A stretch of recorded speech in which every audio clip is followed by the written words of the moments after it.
Irregular about their menstrual cycles, so people will have to investigate that down the line. Yeah. Well, Because that is a little concerning. The vaccine shouldn't be interfering with that, so we don't really it shouldn't. It shouldn't. No. But is it? There's something happening, but we don't know what figure out.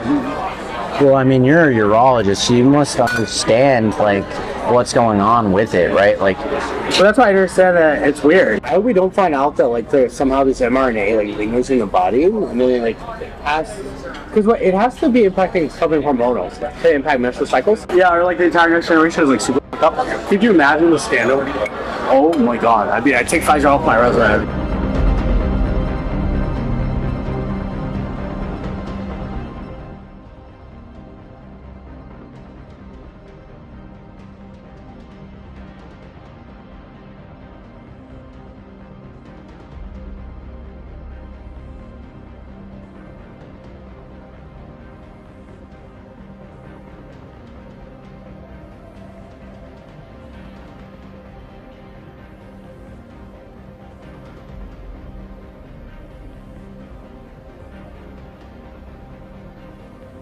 so tell me more, like, what's developing with the whole, virus mutation process? Well, they're still kind of conducting the experiments on it, but it seems like from what I've heard, they're kind of optimizing it, but they're going slow. They were very cautious, Right. Obviously, don't want to kind of accelerate it too much. Yeah. But I think they're also just trying to do it as an exploratory thing, because you obviously don't want to advertise that you're trying to figure out future mutations. How would the research study be delayed for COVID stuff? Like, Well, not for COVID specifically. So, like now, we're basically focusing on mRNA beyond COVID. So, for a lot of our forward-looking research studies, you got to make sure they're on track and things like that. so what is RNA going to be used for in the future? Lots of stuff, but I can't tell you because you can't release it. Wait, why not? Now, come on, I feel like there's, it's just going to be like what for flu, right? It'll be for other things too. There's a whole list of things we're developing it for. Bro. Yeah, not just for viruses. So we're applying it for like oncology. Well, I'm less certain about the oncology prospects, but we're doing it for like gene editing. Wow. The portfolio has moved beyond, or at least internally, our focus areas have moved beyond COVID. Yeah. Like now they have like a dedicated COVID mRNA team who just keeps an eye on that. Right. And so the company has focused on like, okay, now where are we going to use this technology in the future? Because that's what the investors cover on now. Like, Right. like no one gives a shit about COVID. Right. Like, is Pfizer going to be held liable for like any of these vaccine injuries that have happened? I don't think so.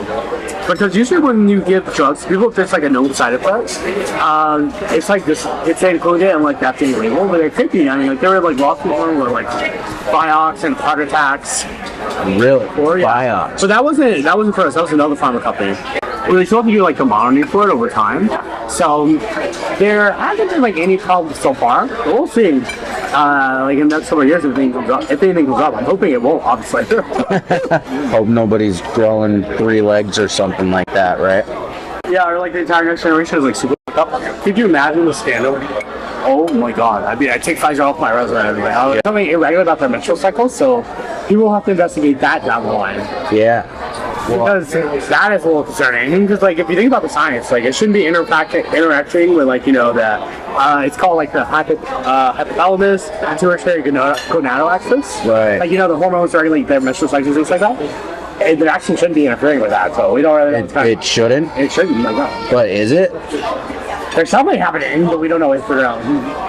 Well, I mean, you're a urologist, so you must understand like what's going on with it, right? Like, So that's why I understand that it's weird. I mean, I've heard that, like just menstrual cycles and I don't know what's going on there.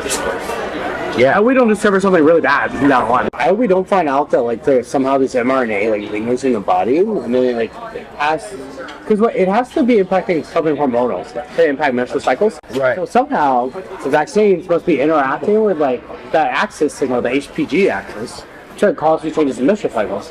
Like think about how the HPG axis. Yeah, it goes like the hypothalamus, pituitary, and then gonads. They send like signals to each other. Okay. Yeah. So the HPG axis is why the fertility problems are happening. Yeah, because they control the cycles. So, like, if anything's impacting that, it must be impacting these hormones somehow.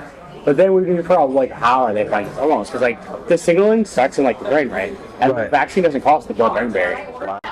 I will say, like, if it does come down the line where there's something wrong with the vaccine, then obviously people will, like, criticize, like, the big push. Because there's a lot of social pressure, government pressure, job pressure to get the vaccine. Like, I had to get the vaccine, otherwise I would have gotten fired, right? Right.